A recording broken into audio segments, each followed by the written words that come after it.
Ladies and gentlemen, in this Red Gaming Tentacon video, let us discuss the frame rate in the Xbox One. No, not for games, I know what you're thinking, instead for TV. That's right, the Xbox One is actually having issues in Europe with the European TV standards. Now, for those of you who don't know, before we could proceed into the story any further, so you can get an idea of how all this works, Europe and the UK use a 50 Hz broadcasting signal. This broadcasting system has been around since, well, for a long time, let's go with that, and it uses either PAL or CCAM. For example, the UK uses PAL. In the United States, you will use, for example, NTSC, which means you're getting 60 Hz. Now, what this basically means is that when the Xbox One is being used, and one of the websites who have tried this was HDTV Test. Now, they were basically trying the Xbox One out, and they were using their new Xbox One to pretty much watch a live game of football, British soccer. And what they noticed was when the scoreboards were updating, or the time, for example, was ticking, obviously it's got the seconds there which are counting down, or, for example, the camera is panning, what would happen is that it would be juddery, it would look a bit off. Now, the reason behind this, and assuming these reports are true, is that pretty much 1 of every 6 of the frames is basically causing judder. It's wrong, it's incorrect, as you are quite literally getting a signal mismatch. So what can Microsoft do about it? That's the obvious question. Well, unfortunately, it's not just a simple case of saying, well, all you have to do is X. There are a couple of options they've got. They could do some type of upscaling. The problem is you're probably going to start losing image quality. They could also reduce the refresh rate, the 60 Hz of the TV, of the UI itself, the user interface, while TV elements are on screen. So in effect, the console's basically running at 50 Hz. That's not particularly ideal either, particularly considering that then you've got the difficult problem of switching between, say, game and live TV. I mean, you can imagine just how bad of a thing that is, and considering, yes, the Xbox One can technically draw to images, it can actually deal with 2 planes. It can deal with, for example, overlaying UI on top of, say, gameplay, yes, but it's still not a particularly smooth problem. Now, Microsoft so far have not commented on this, but considering that the HDMI in, which is obviously what you use for, say, Sky TV, Virgin Media, Freeview, and they've apparently tried it on a couple,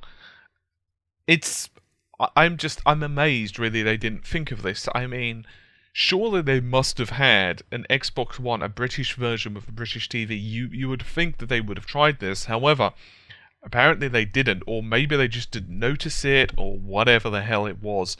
And it's now starting to sweep across the internet. Considering that Microsoft are already having problems with various TV apps being delayed until summer 2014, and I believe it was either Netflix or Lovefilm, I don't remember which one, were also delaying their app, and so it's kind of like, I honestly don't understand it. I mean, remember, Microsoft were pushing the Xbox One as the de facto living room experience. It's going to deal with everything.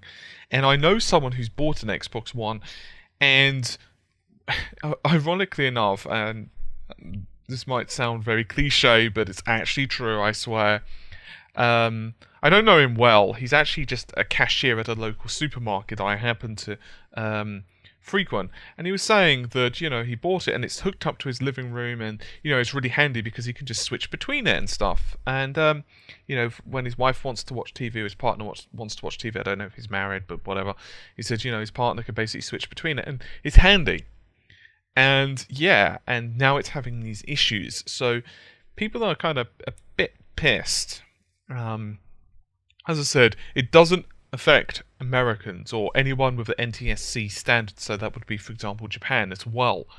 But for anyone who's in either the PAL, well, basically PAL or CCAM regions, so Britain, for example, or any of the United Kingdom, Europe, yeah, you're pretty screwed until Microsoft fixes. Now, obviously, just how screwed it really depends on how sensitive you are to it and just what type of show is going on. Obviously, some slower-paced action is not going to be so noticeable.